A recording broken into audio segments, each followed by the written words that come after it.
Jamie, welcome to the podcast. Thank you very much, Pete. Thanks very much for joining.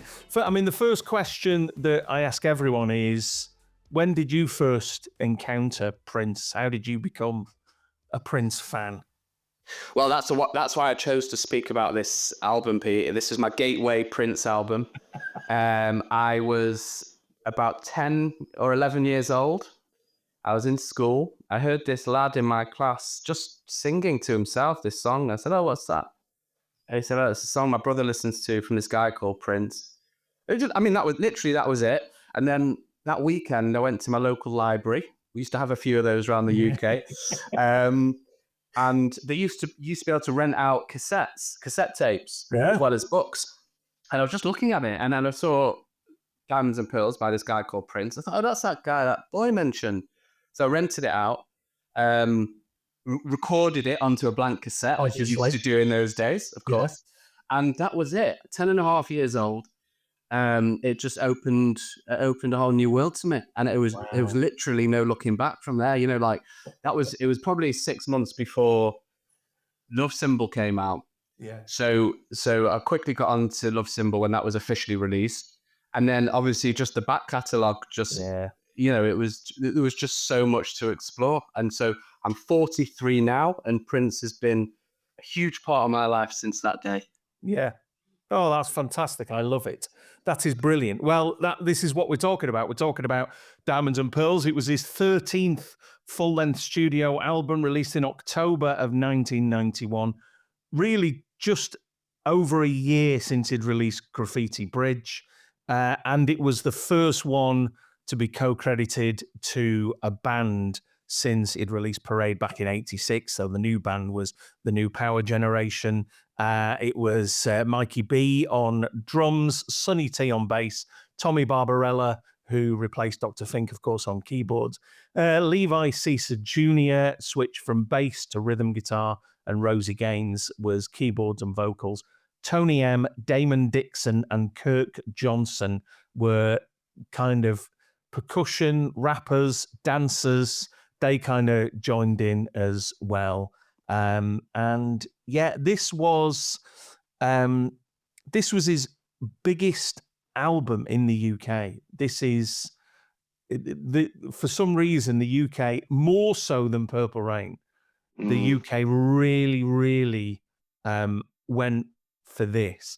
The thing I am really surprised about when I was reading about this album is, so all the other episodes we've done, Batman, Sign of the Times, Love Sexy, so many of the tracks on those albums were kind of based off other tracks early on in his career, or things that had been lying in the vault for a while, or, you know, things that he'd done a remix of and was like, actually, if I change that, then I can do that and put that on the new album. This, I think, apart from obviously his first 2 or 3 albums, I think this is his first album where he wrote these songs just for this album and just kind of knocked it out. There was nothing from like previous mixes, stuff from the vault. This is all completely new, and he wrote them all in about 15 months. Yeah, it's amazing. It's amazing. And I agree with you. I agree that this was a big album at the time. As I said, 10 and a half years old, 11 maybe, young child. And I remember kids liking this album, singing the songs to this album, and it was popular with the with children, which is, as I've got older, I'm trying to get my kids onto Prince, but it was a big deal. It felt a big deal. Because it was the other thing as well, and you'll know this as you went back into the back catalogue, this was a shift for him, this album. This was him starting that move into rap and into hip-hop. There's another debate, that we can have as to whether or not it was a good move, but this was where Tony M became pretty prominent, and kind of did that. So that was something that's hit a little bit different with the listeners. Do you think it worked for him. That the kind of moving into rap. He did it here, and obviously there was more of it on the Symbol album as well. Yeah, and I think it's relevant to your other point about something going on for Prince at this time in terms of his inspiration, him kind of really throwing himself into this album as a new concept. So I think Tony M, I think Rosie Gaines, those two, I think, were central. I know a lot of people have opinions on Tony M. I'm happy to share mine in a bit, but I think those two were inspired him at the time and kind of really drove creatively this album for Prince. Yeah, absolutely. Well, let's get into the track. I mean, the first one is an absolute statement track. It's one of those that, because I don't know, did you know that there was like 4 or 5 other possible track listings that they'd had over the time? So, Daddy Pop was going to be opening the album at one point, and then another track which didn't make the album, something funky. This House Comes. Why you wouldn't have this track of Thunder as at the top of the shop?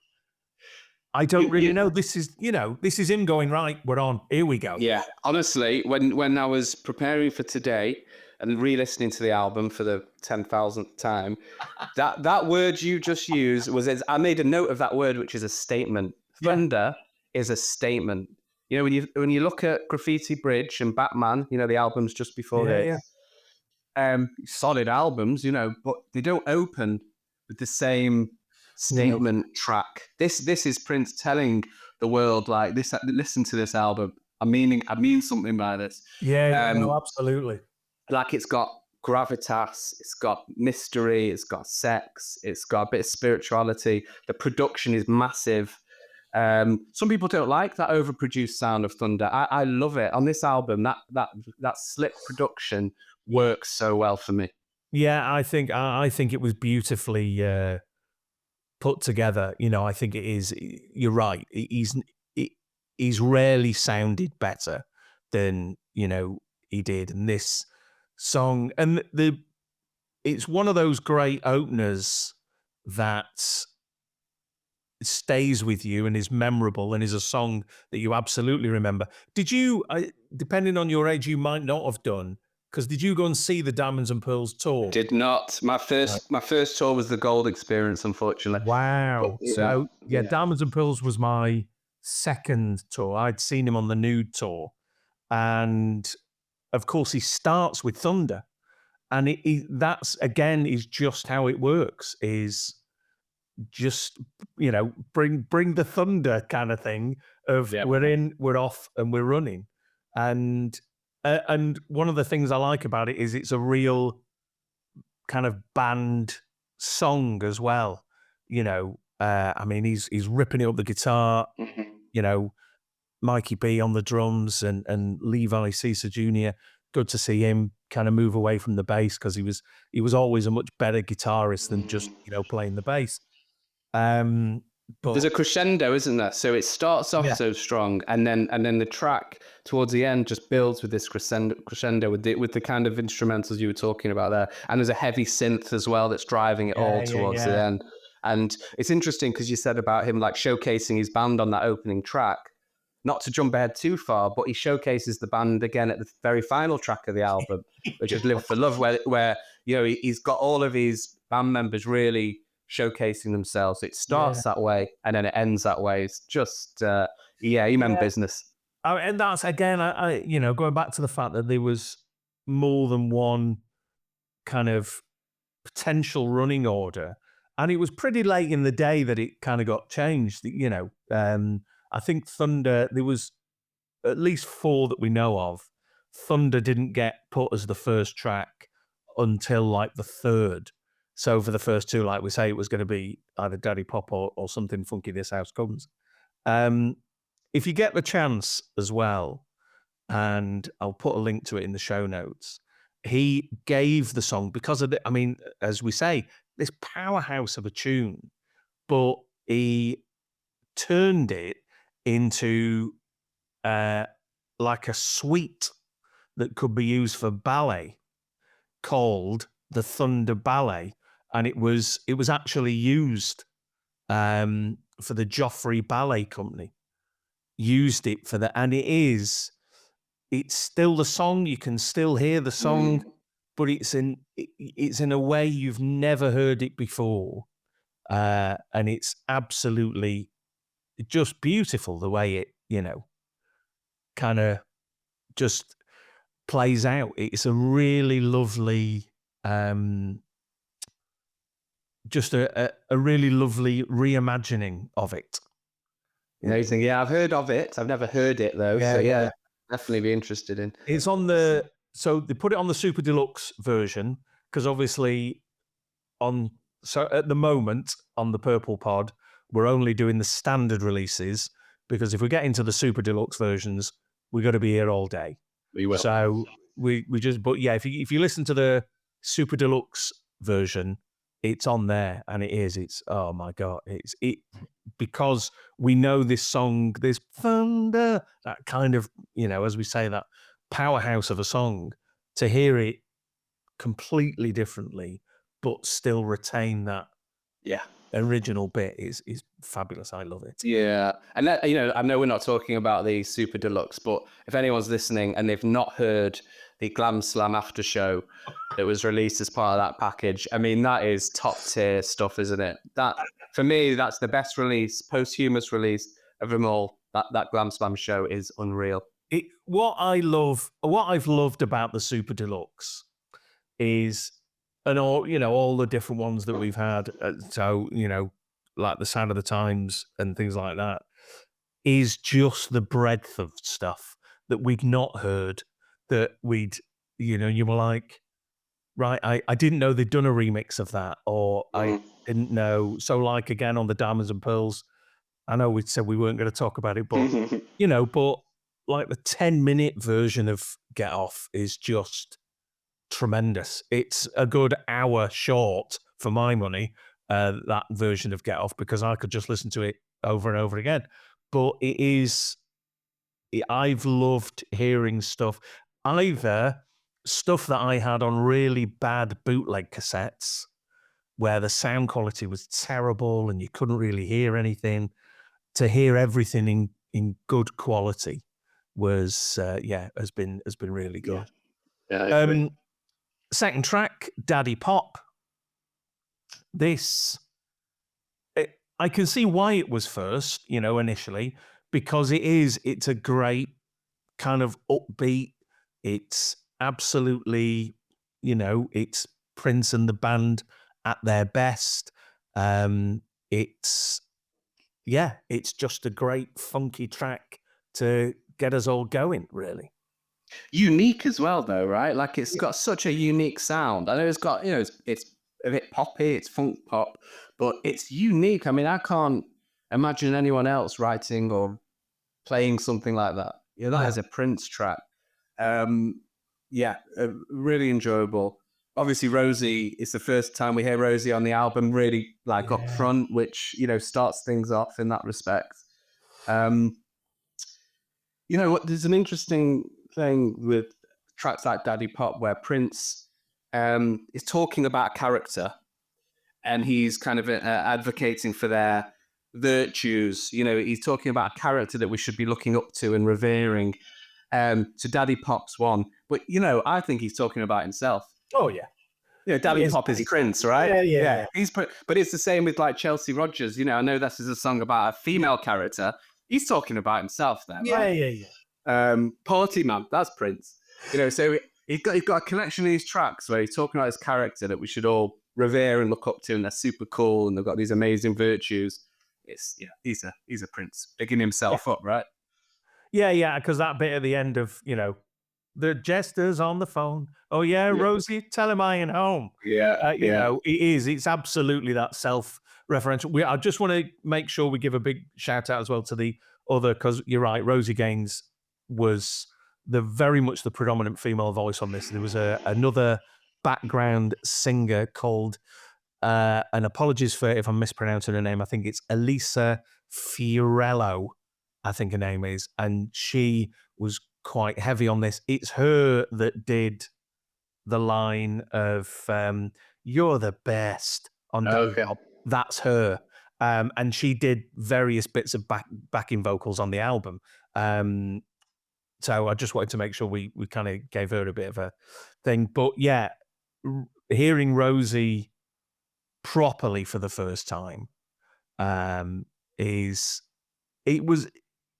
like we say, we'd not really heard anything like this since kind of the controversy 1999 days, that band, not the Revolution so much, but I'm thinking like Jill Jones, and having that a person who was a backing vocalist and a keyboardist, but the keyboardist seemed secondary to what it was that we're bringing to the band. Definitely. I mean, she is so central to the sound and feel of that album. Yeah, it is. It's really good. Well, in fact, talking to Rosie, the third track on the album is Diamonds and Pearls.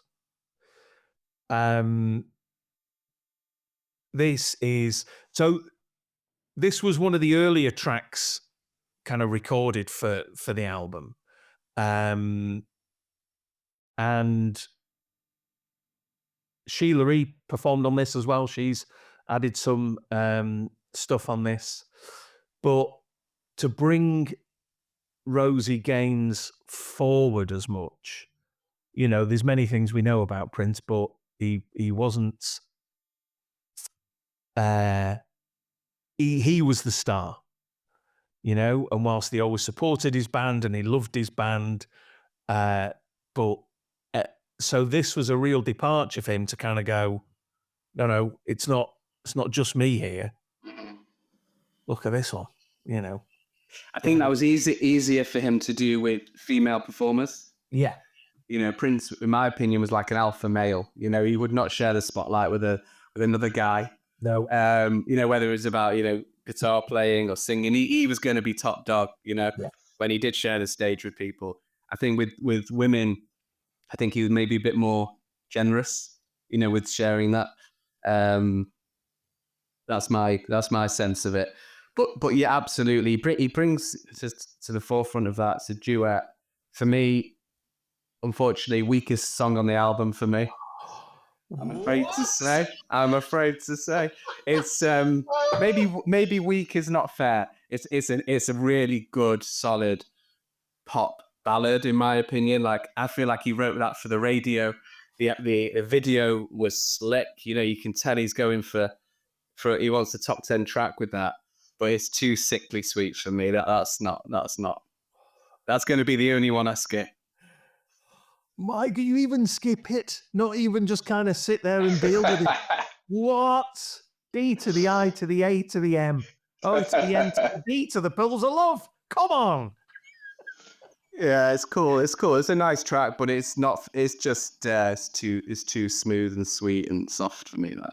That. Yeah. Well, and listen, I get it. There's, I mean, I think, yeah, we'll get onto it, but I think there's a potential skippable track for me on this album that I am kind of like, and as I've been listening to it in the build up to us talking, I've just kind of had it on a loop as I've been kind of going around, and a couple of times I've thought, yeah, I might just jump onto the next one here. Yeah, I know this one, that's fine. But interesting. Yeah, we'll see if we agree on that. So the fourth track is Cream. Probably one of his better known kind of hit songs, really. And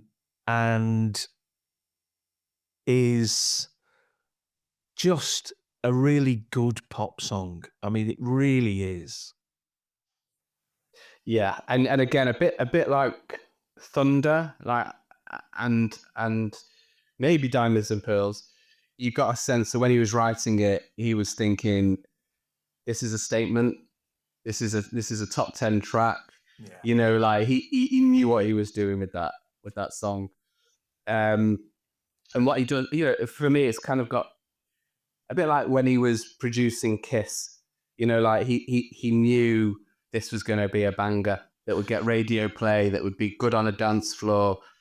Yeah, I think he knew what he was doing with that song. Yeah. And he had something, so it could have gone down like, you know, I always have this sense when I listen to that, you know, that Robert Palmer track, you know, what's it called? Addicted to Love. Addicted to Love, you know, it could have. There's something about those two tracks that remind me of each of them.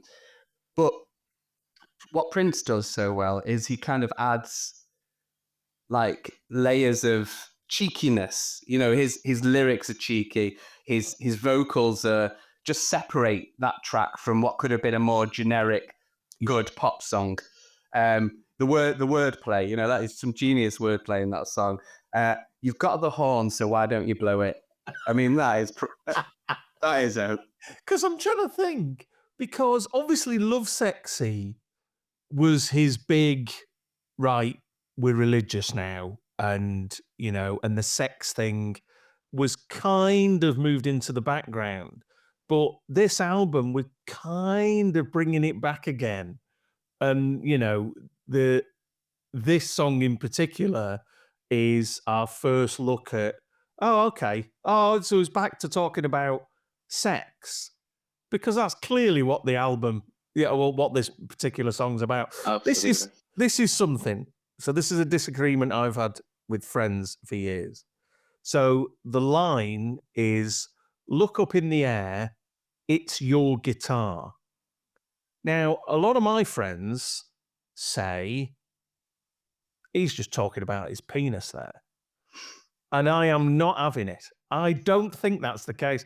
I think he's just saying, look up in the air, here's a guitar solo.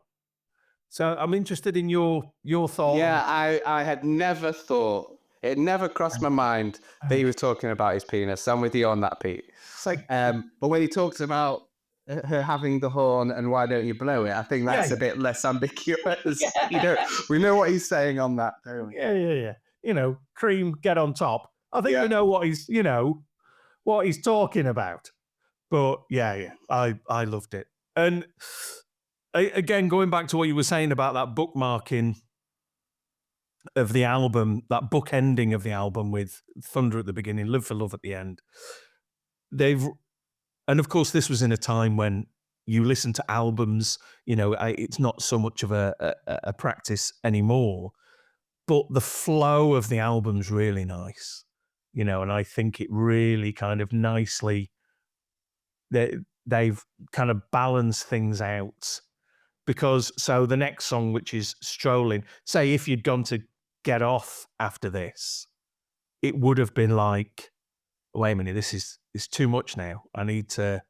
So Strolling is almost like a palate cleanser. Yeah. Of like, right, everybody calm down. Yeah. Everybody just have a cold shower and let's just talk about nice things. So, and it is nice. It's charming, isn't it? It's innocent and it's human. Like Prince obviously dips into lots of different themes and ideas, and a lot of them are like maybe not lacking that kind of really mundane human kind of sensibility, whereas this does. You know, he's talking about going roller skating and eating ice cream. You know, this is cute. It's cute stuff. He's not talking about, pardon my French, but fucking the taste out of anyone's mouth, is he? You know, he wants a lovely afternoon with his female friend, and that's lovely. That came on the other day, and I remember hearing it and thinking, yeah, he moved away from that, really, didn't he? He didn't really, you know. I mean, that's the other. But having said all of that, and I suppose really it was considered as a palate cleanser. Strolling was the B-side to Sexy MF. So he was clearly thought, right, okay, I've got to balance this out somehow. How do I do that? I know. Strolling. Let's just put that. And it's a lovely, I always think it sounds like one of those that most of the band had gone home, you know, maybe Mikey B was about, and he was just like, let's just noodle with this for a bit and come up with this nice kind of late groove, and, you know. Well, when I was re-listening to it on the SDE version, Super Deluxe version, so it'd been remastered and listening with some decent headphones on, the voice layering is absolutely phenomenal. I'd never noticed it before preparing for this discussion. It is unbelievable how he layers his voice in that track.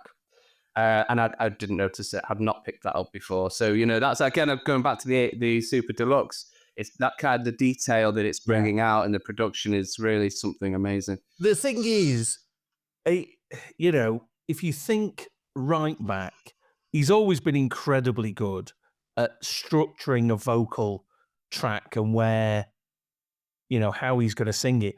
But if you go back to the first track on the first album, For You, this a cappella, technically brilliant kind of multi-part harmony piece that he did, he's had that from the very beginning. He's always had it. He's always been able to kind of do it. And I'm pretty sure I read a thing with Susan Rogers, who said, he liked to record quick. And he could record kind of the harmonies and then the main vocal. He could get them down pretty quickly. And so, but just to have that kind of, okay, I've sung that, right, I just need to notch it up a bit or notch it down a bit, and knowing the effect he's after, because sometimes you just want a double track of your voice, but sometimes like this, you want it a bit more lush and a bit more, a bit broader. And it's complex stuff. When you hear it properly through decent headphones on a well-mastered version, it is complex. And he was not reliant on producers or engineers to achieve that, was he? No, absolutely not. No, the engineers were there to make sure everything was getting recorded and done. And, reading kind of Susan Rogers thing, more often than not, he was kind of doing final mastering. He was in control. That was the thing, and that was something he took right up until the end of his life. Really, it was maybe his last maybe 2 or 3 albums that he brought in Morris to be, a producer and to just help him create, sounds and stuff. The next track, and again, this moving around, Willing and Able. This started as a jam session, apparently, and it was Michael B playing a drum track by a band that I've never heard of. I think they're called Rock Fine, and they're a British band. And he was just using one of their grooves from their stuff. And, Levi Caesar Jr. actually put the bass line on. Prince put guitar chords on. And then that was it. They had the basis for a track, which is, but again, is this lovely kind of 3-4 minute piece with, as we've said, all the band kind of being involved, a little bit gospel-y at times with some of the lyrics. This isn't a skippable one for you, then, no? Oh my God, the opposite. So for me, this is the hidden gem of the album. For me, this even when I was 10 or 11, I remember this really grabbing me, which is unusual because it's less obvious one for a 10-year-old to be grabbed by. But the gospel and the atmospheric kind of building up of things. He's literally starting with a whisper, and the gospel singers behind him. You have that bit where they're whispering, and then they build it up to screaming, and it is just a phenomenal track for me. Was it the Staples choir that were singing on this one, or is it? No, I think this was just them. I think this was just the band, kind of him and Rosie and I've lost the name now. And Elisa, who were, just kind of working together. and creating that sound, like you're saying, that kind of built up sound. Yeah, it is. It's a lovely, I just really like it. And there's been a lot of discussion about Tony M and his input into this album. There's some people who think he saved this album, and there's some people who think he ruined this album. He does a rap at the end of this, which kind of sounds like it's over the phone at first, but then it morphs into being studio quality, which I think is like just this lovely cherry on top of this great cake that we've got. I think it just, again, kind of a laid back, well, hello, MCT on the Mel. Just really nice. It works. So, yeah, just nice. It really works. I'm sure we'll talk more about Tony later, but I was listening to it when the Super Deluxe was released. Paisley Park released these podcasts where they talk to the artists involved at the time, and I hope I've not misremembered this, but I'm sure Tony or someone very closely connected to the band was saying that Prince really helped Tony develop new ways of rapping and expressing himself, because his kind of default rapping was that loud, shouty, kind of high intensity kind of style. And here he sounds so different. And I'm sure I heard that Prince really helped him kind of develop that different flow. It wouldn't surprise me, because obviously he always had, if you think about Dead on It from the Black album, he had a very dim view of some certain rap anyway. This just kind of self-proclamation. He was never a kind of big into that, really. So it wouldn't surprise me if, because I think he'd moved into rap and hip hop because he could see that's where music was going, and he wanted to move with the times, because that's who he was. He was always evolving and progressing as an artist. But I think he knew he couldn't do it himself, on his own, and he needed to bring somebody in. And going back to what we were talking about, I think he needed to have somebody that he could still have a bit of control over, because if you're going to be part of Prince's band, you've got to take orders. You've got to do what the boss wants, because he's back, isn't he? Tony Mosley, he's touring with the MPG. Yeah, I've seen them. I've seen them once or twice, and I was extremely impressed. Brilliant. It's just amazing to be hearing Prince's music played by people that should be playing it. Tony was great.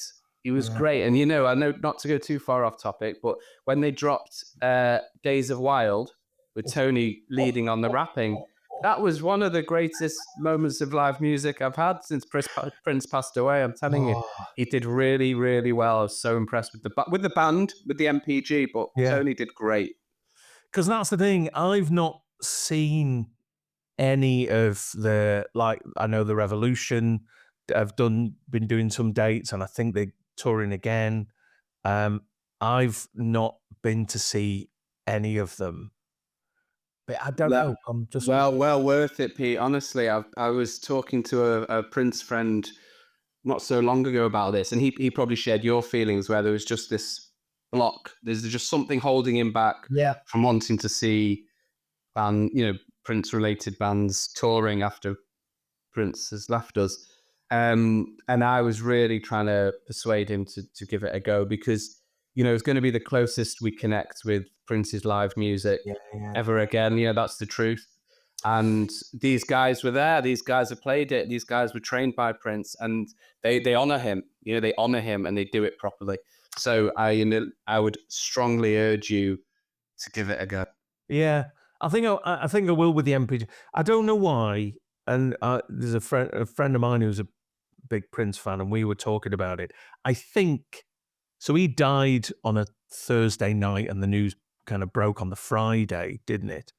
And I think the following Tuesday, the Revolution posted a a thing where they said, "Yeah, we're going to do some shows to honor his memory," and I remember thinking, I think you're a bit soon, guys. To be honest, Mm, I think that's a bit. So I've always felt that bit of reticence with, don't jump on the bandwagon. You know, let's give the let's grieve for a little bit, and then yeah. absolutely let's do shows. Let's and kind of go back to that. I'm sure I heard somewhere as well that the Paisley Park estate have applied for a license for like an ABBA Voyage kind of thing. Um, The holograms. yeah, Hologram yeah, stuff. to create like so because I know the George Michael estate have, I think Queen have, and Elvis Presley has, but I'm pretty sure I heard that the Paisley Park or the Prince estate have applied for a license. There's a whole debate, isn't there, about how we honor Prince in a way that respects him and his life and what he would have wanted. And it goes both ways. You know, we want to make sure his legacy lives on, Yep. and that young people understand what we understand about him. But also being true to some of his values. But it's really hard because Prince changes his mind all the time. So, we know he went on record to say that hologram stuff he was not into. He viewed it as he's used some strong language around it. But there's no doubt that he was against that. So, where does that leave his estate? Like how I don't know how the holograms work. I don't know if it's just a replay. Is it a replaying of him in concert before, or do they create new? So what ABBA did was the four members went into and obviously they wouldn't be able to do that with Prince, but they went into a studio and wore the movement suits and mimed to the song. So they didn't re-record vocals or anything. It's like original artist karaoke. They're doing it, but they're doing it in a much better way. I've seen hologram shows before, and generally the artist is static. They don't really move. No, this is four people. They're wandering around the stage, putting their arms around one another, kind of doing solo bits and stuff like that.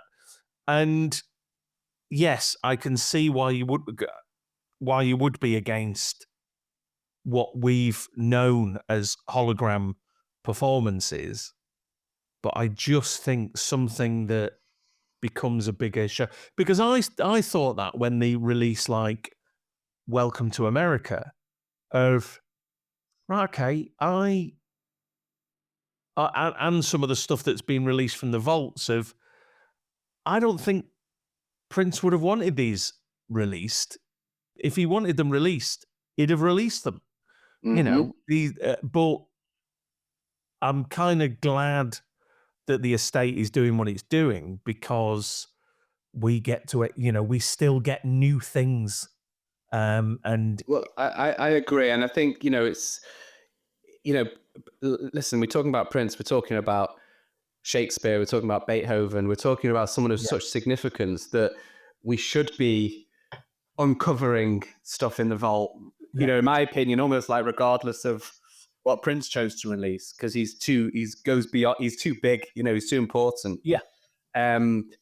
But then does that same argument apply to serving meat at Paisley Park, or the estate producing leather jackets when we know Prince was, was very, animal rights was very important to him. So, these are complex conversations. Personally, when bringing it back to the revolution and the MPG, I maybe just purely for selfish reasons, I've had more fun at those gigs and felt more connected to Prince at those gigs than I have at all since he's passed away. So, I would strongly advocate for just trying it, seeing it. I will definitely have a look and try and get to see them. Before we move on, Pete, before we move on from this track, I just wanted to flag this lyric from this song, Willing and Able, right? So he says, I want to dance and sing, somebody watch me do my thing, right? Listen, if there was going to be one sentence that encapsulates him if he was to have a gravestone, or some kind of like lyric over the door of Paisley Park. That is it, isn't it? Yeah. I love that. I think that's absolutely tremendous. And I get the impression that when he would have written that, it was kind of a throwaway James Brownian kind of, just kind of it's going into the bridge or going into the solo, in the same way like in Kiss when he says, I think I want to dance now. I think I better. Yeah. I can't remember the actual, but that kind of statement of we're going to get funky now. Yeah. Which I think that's lovely. That's brilliant. Yeah, it is. Well, what a seventh track it is that we are going to. Get Off is this was the first single from the album. This was the last track. This was recorded weeks before the album was put out. It was going to be Horny Pony that was here, which ended up being a B-side, but then something happened. I don't know how he Where did he pull this one from? Wow. Exactly. Unbelievable. This is on, and from the scream at the beginning to kind of as it fades, or depending on the version you're listening to, finishes, it is just funk in a bag.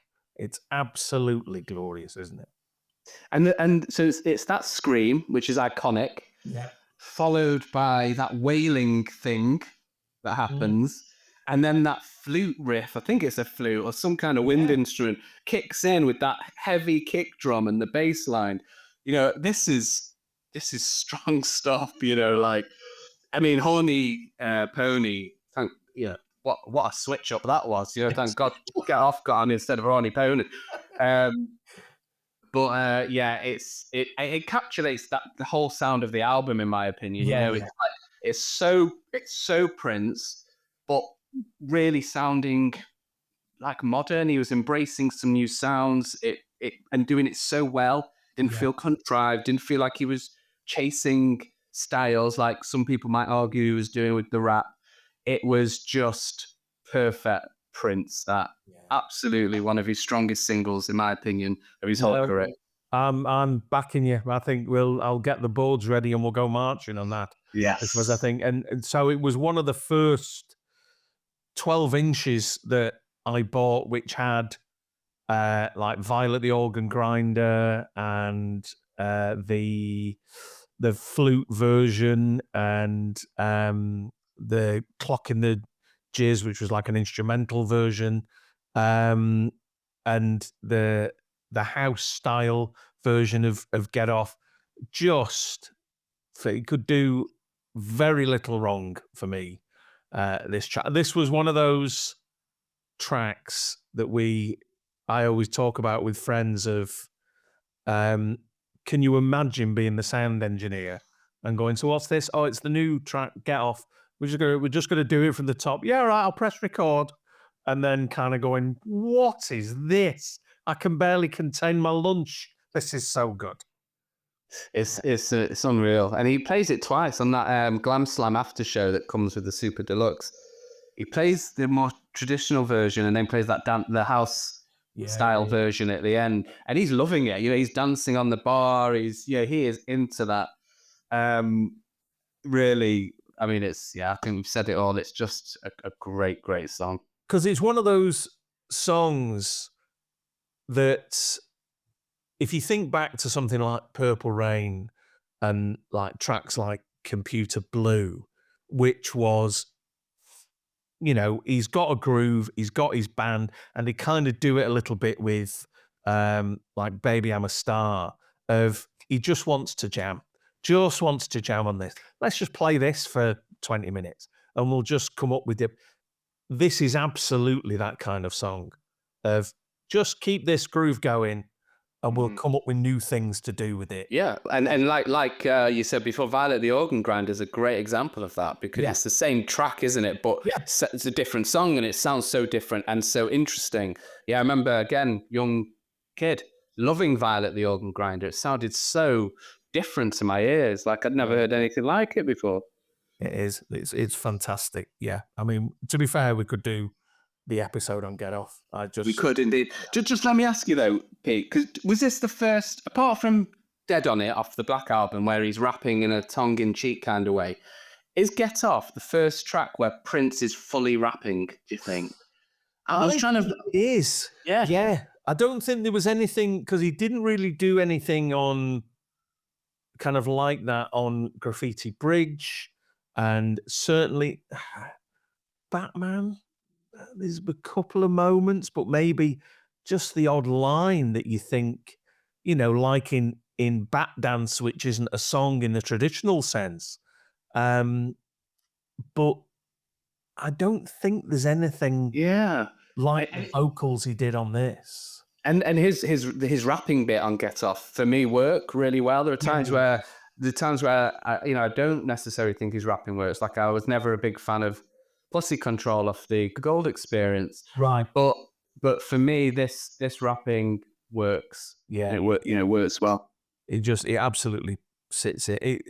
Never mind skipping tracks. This is one I just put on repeat and go, yeah, go on, let's have this one again, and then I'll move on. And again, going back to that thing of that real highs and lows, the rough and the smooth nature of this album. Off the back of that, when you're exhausted after listening to it, you're like, God, I'm wrung out. This is amazing. He comes in with this, this track, Walk, Don't Walk, which is, again, just a really nice little pop track with the kind of car horn accent for the choruses. One of the things that this always reminds me of, so Michael Jackson's Dangerous album came out about the same time, and he's got a track on it that uses car horns as the base of the. And I remember thinking, I can't remember which album I heard first, but I would always side with Prince anyway. And I was like, God, Michael Jackson, just nicking Prince's stuff left, right, and center. Yeah, and that's if MJ even wrote that bit of the song, because we don't know. Obviously, he had people helping him with some of the writing, I think. So yeah, it's again an interesting sounding song, Walk Don't Walk, isn't it? It's just to my ears sounds quite unusual.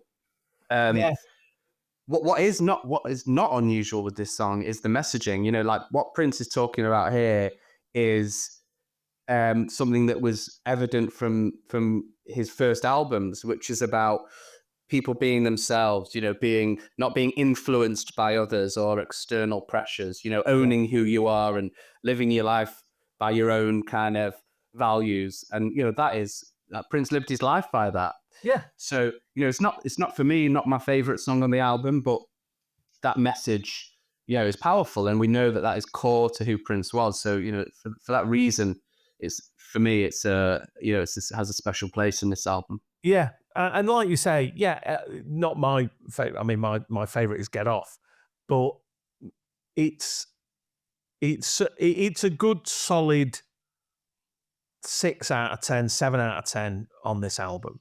I think it has a place and it should be on.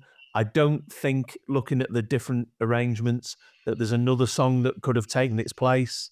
So yeah, I'm happy that it's here. I think it's and like you say, it's got the uplifting message, and just to echo your words, he always did what he felt he should be doing. He was Prince. Yeah, and true artist. Think about what an artist is. He just followed where he needed to be artistically, and that was it. If he might have chosen to go a bit more pop orientated, or like with this album, probably he chose, I'm going to do something here that's going to get people's attention and be a chart success. But that was his choice because he wanted to do it, not because anyone was telling him to do it. There are other albums he released and he wasn't that bothered about it charting. It was about where he was at artistically.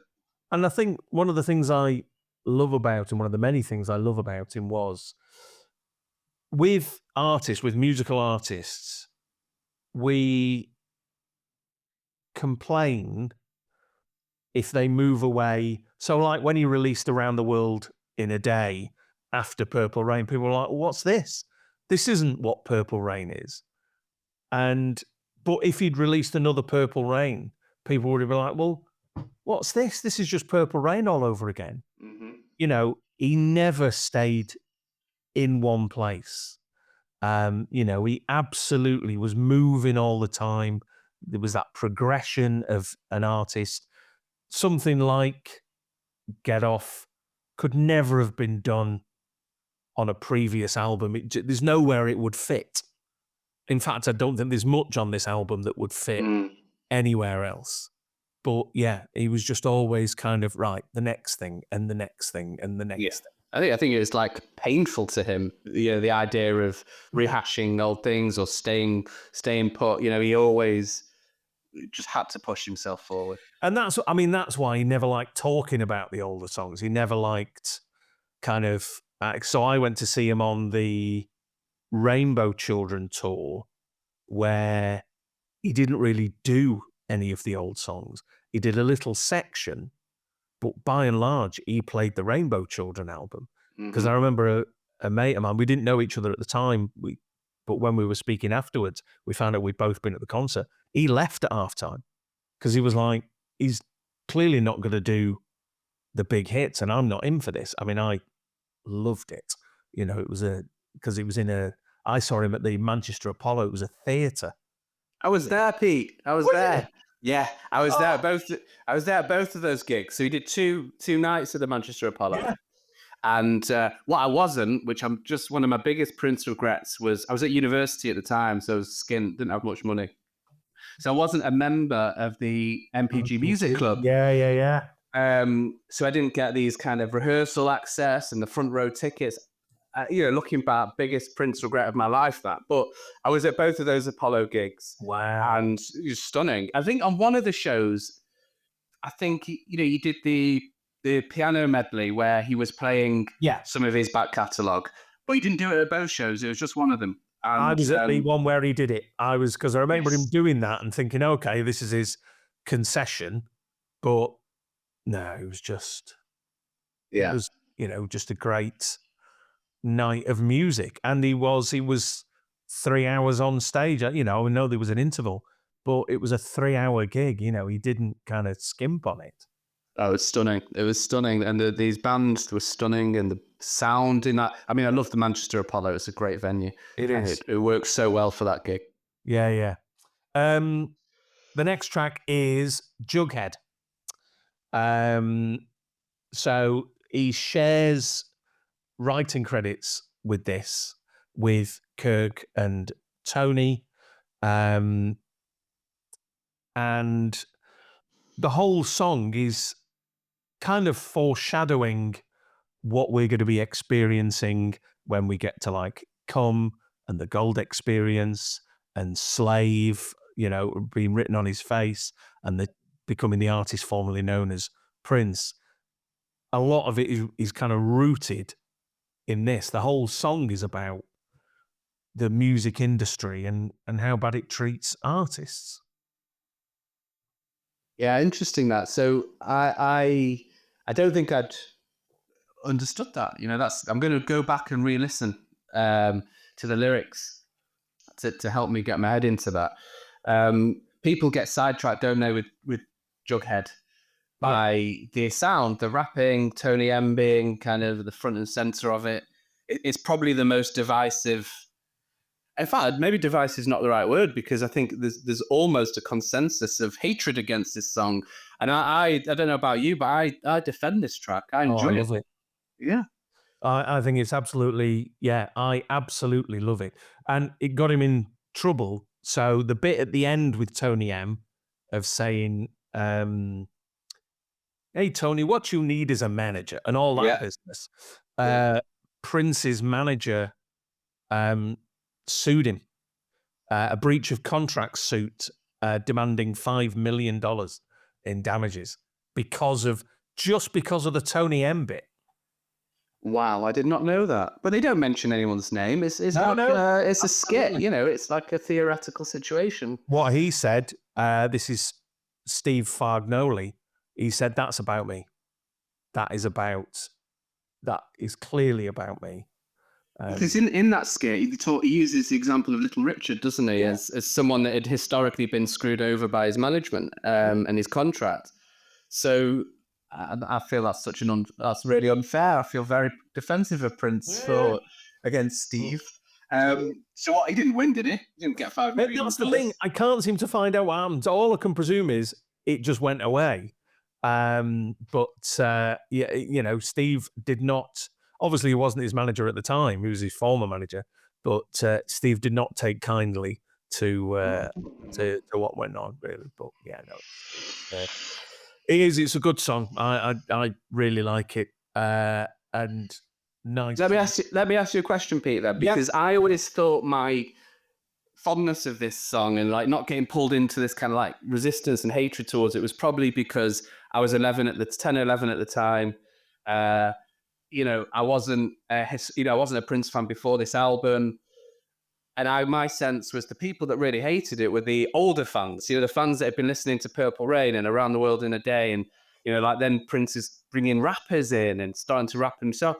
That was where I felt most of the resistance came from. And you've been a fan longer than I have. So what was your kind of feelings and experience of hearing such a heavy rap track on a... So my first kind of albums was like Love Sexy Batman were my first two, and then I'd gone. So by the time this came out, and to be fair, by the time Graffiti Bridge came out, I'd gone back and done everything before. So I had the whole back catalogue up till that point.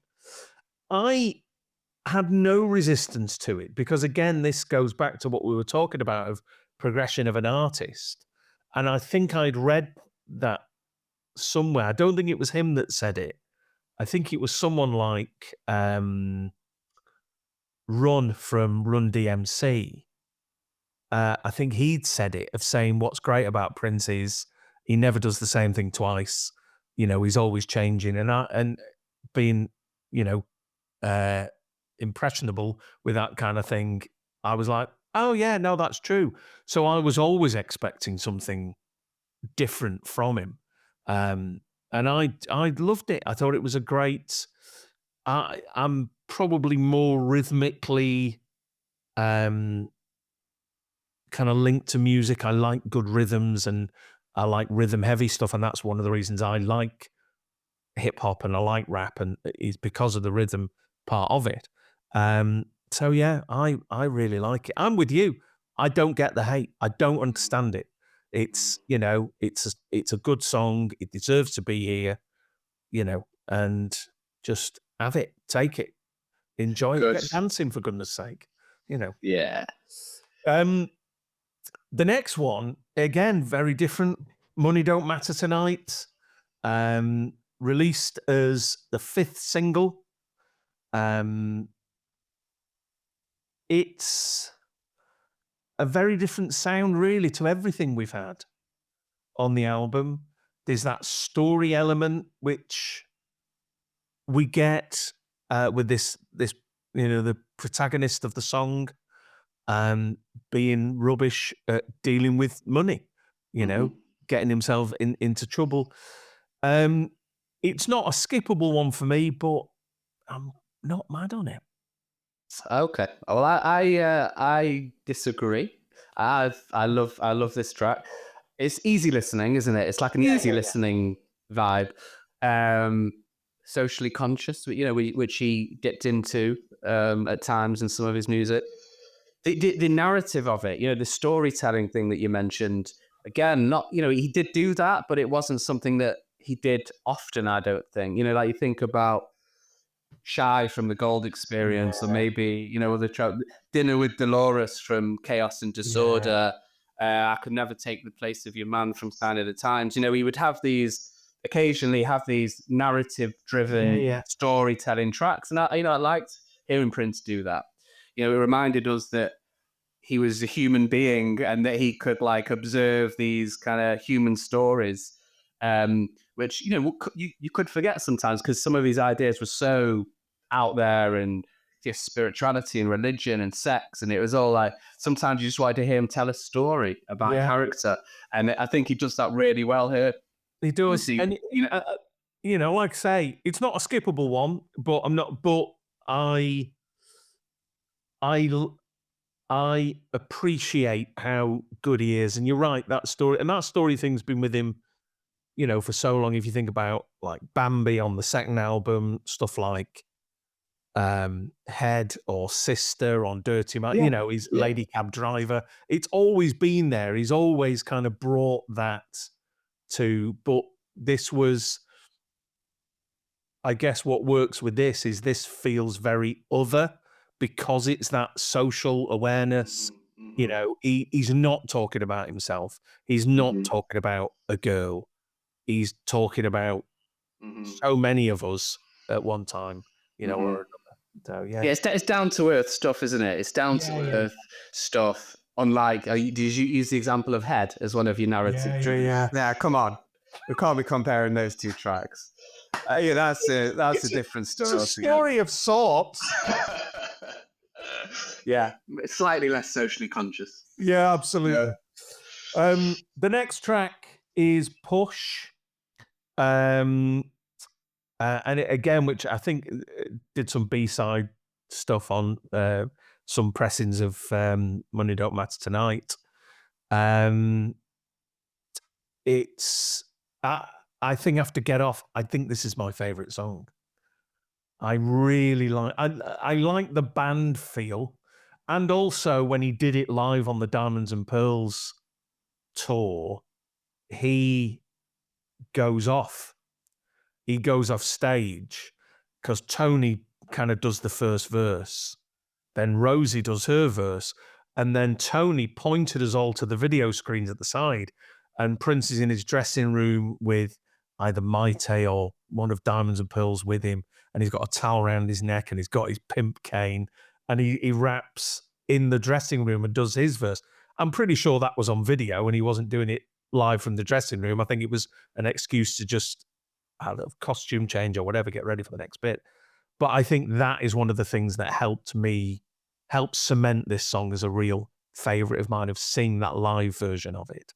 And just, I just really like it. It's a groove rather than we've got something to say. I love it. And like you said, the music is more complex actually, and more interesting than you might assume, because because Tony M kind of opens it and it's heavy rapping based track to begin with. There is a message though, Pete. There is a message to this, because it's about pushing on, isn't it? It's about just pushing on through adversity and hardship. There is that kind of strand there, but it is primarily about fun and partying, and that's the vibe. And I like that, because there's this kind of part of the song where there's actually a theme where people are being coaxed onto the mic, and at one point I think Tony or Rosie or both of them are saying, we want you on the mic. Go on, Prince, get on the mic. And he's like, nah, man, you don't want me on the mic. Of course we want you on the mic, Prince. We're all waiting for that. And he knew it. So I thought that was so cute, like he's saying, no, you don't want me on the mic. When he knew that we wanted him. And then the bit he does on the mic is effectively the track listing for the album. Obviously, clearly that was recorded when Horny Pony was going to be on the album, because he says that rather than Get Off. And it's because I think, if I remember rightly, because I had it on CD, I'm just trying to see if I've got the CD here. I don't think I have. They've got it on the back of the CD. It's written on the back. Yeah. So the track listing is kind of superimposed on top of that lyric. Rap. Yeah. So I'm trying to think, where does he, Horny Pony, I'm pumping him. Yeah, it just goes up to, is it Willing and Able? I think it just takes it as far as that, doesn't he? He doesn't go past Willing and Able. I remember. Yeah, he does. Oh, yeah. It's thunder when I'm on the mic. Daddy Pop's in the house. You sure don't like his diamonds. Sure don't like his pearls. I'm good to cream every boy and girl, because I'm strolling, steady hip-hop, rock and rolling. I'm willing and able. Horny Pony. I'm pumping them and pumping them. From Pakistan to Poland, straight into your town, picking up kiddies like a circus clown. So Love it. yeah, he doesn't. But it was, and I don't know. I like one of the things we've talked about in the past is his kind of sense of humor, which we've already touched on anyway. But I think that was really present in this as well, with that kind of coax into the mic and just the rap that he ends up doing. Yeah, I just think is a really fun song. And again, I love it when it comes up. If I'm doing a shuffle thing of all the Prince songs and it comes on, I think, oh yeah, what a tune this is. I love it. You know, it is. It's really good. The penultimate track on the album is Insatiable. So this is this album's sex track. You know, it's that kind of very slow, real ballad, but it's like a dirty ballad. Almost the way. Absolutely. I mean, it absolutely is. You know, this, he's basically singing about making a sex tape. Yeah. Yeah, that's the whole song, is him Yeah. discussing making a sex tape, which I think in 91 or, that was a bit ahead of its time, right? Like we hear about it a lot nowadays, but, yeah,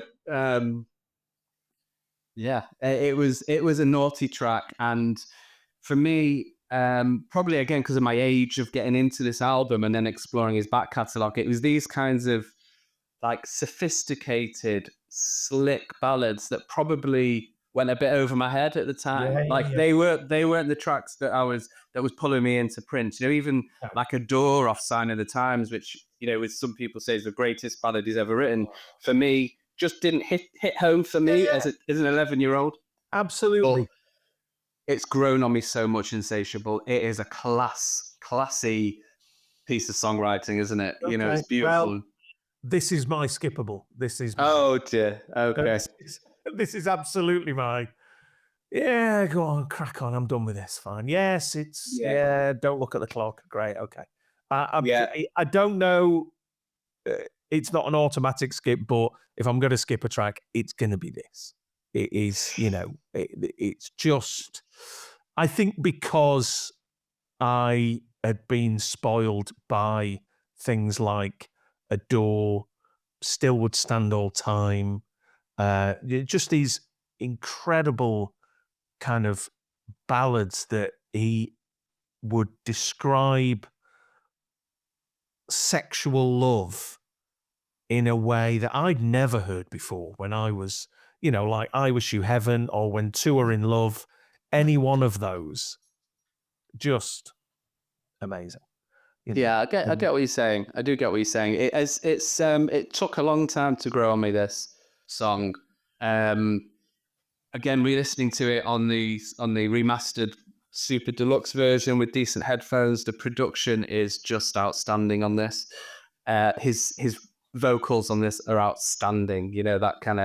That thing he does where he starts with the falsetto and then he switches, which is beautiful on this, and then he switches to those deeper tones later. It's definitely grown on me. I think it's a class track. I think it's not the one I would go to first of all, but it's some of the lyrics as well. I mean, these are cheeky lyrics on here. There's a lyric on there, like a wildcat, Martha, in a celibate rage. I want you alone in my dirty little cage. Come on, Prince. That's a lyric and a half. That it just, I mean, and this is what for so many people, this is the kind of thing. He was known as this sexy guy that talked and sang about sex in a different way, and this kind of falls into that. I just don't think I think I'd been spoiled by what had been before, and was. Yeah, I mean, I get what you're saying. However, what from what you've said so far, you're choosing Diamonds and Pearls over Insatiable, and that is not something we can ever agree on. No way. That's fair, mate. And so, I mean, we come to the last track on the album, Live for Love, or to give it its full title, Live for Love, Last Words from the Cockpit. And for me, I don't think he'd done anything like this before. No. This He hasn't. I mean, he hasn't. You know, because we talked before about storytelling. We discussed that's part of what he did at times. Sometimes it was more down to earth, kind of biographies of characters. I don't think I'd ever heard him take on the role of a completely different character. So I'm not talking about his suit, I'm not talking about Camille or, Spooky Electric or whatever. I'm talking about, he is telling the story in a first person account of a young lad that goes to war. Yeah. That is not what Prince did. No. And he'd covered the subject before. He talked about war, but they'd never done it in this way. I think what this started to show was tracks like Sacrifice of Victor, like Family Name off Rainbow Children, those kind of mini operas almost. And that, I think that's what this is. It's a complete story in a song. I think it's tremendous. I think it's one of his better songs. I think I don't think it gets the love it deserves. I agree. And when I was re-listening to this in preparation for today, one of the things that really struck me was the message. So the message is obvious; it's not a hidden message, but reconnecting with that idea. I mean, essentially, what the message is how can this soldier live for love, connect with love after what he's seen? Yeah, that's what he's saying. He's seen so much death and trauma. How can he feel love? How can he connect with those feelings again? That is a very, very powerful message. It is.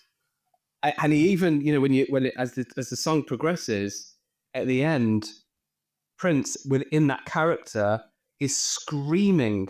And I think when I was re-listening to it, he's screaming the words, how can I live for love? How can I live for love? And he is screaming it. And I don't think that had ever connected with me as powerfully as re-listening to it before today. Yeah. I mean, it is a very, very powerful message he's giving. And he's said the character he's playing is desperate and he's damaged. Yeah. And it's pretty profound in a way that really hadn't hit me that hard before re-listening recently.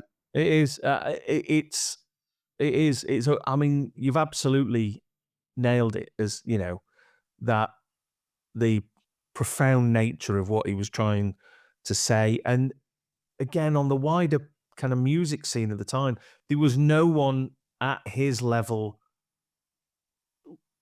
approaching something like this. People would say things at concerts or people would make statements in interviews, but he kind of did this entire song about it, which looked at, so we're talking about using people in war. We're talking about PTSD. We're, talking about that emotional shift of going from military to family, all of that in just a few minutes. The original apparently was about 8 minutes long. That's before Tony had even done his rap. So goodness knows if there was more lyrics to be had. But I really think it was like an opera in his head, And I think what may have one of the reasons that kind of powerful message may have been lost to some listeners, including myself, earlier on, was because the track is so cool. The music is so good, and it's so it's just a great track. So it's a groove, and I was really, loving that. And the instrumentals at the end where he's showcasing all of his band, like we said earlier. So all of that's very upfront, isn't it? So I think maybe some of this, how profound it was lost on me because of that. Yeah. Well, I think, that's one of the great things about so much of his music is that, one, it absolutely stands up to repeated listening, but not just because the quality in the music, obviously that's part of it, but because there's other layers, there's other things you can hear in it, and you think, oh, actually, was he talking about this here? was he? I think he was maybe touching on this. And the thing I've found is, as I've grown older and heard other music and thought, oh, right, I didn't even, the connection between, so the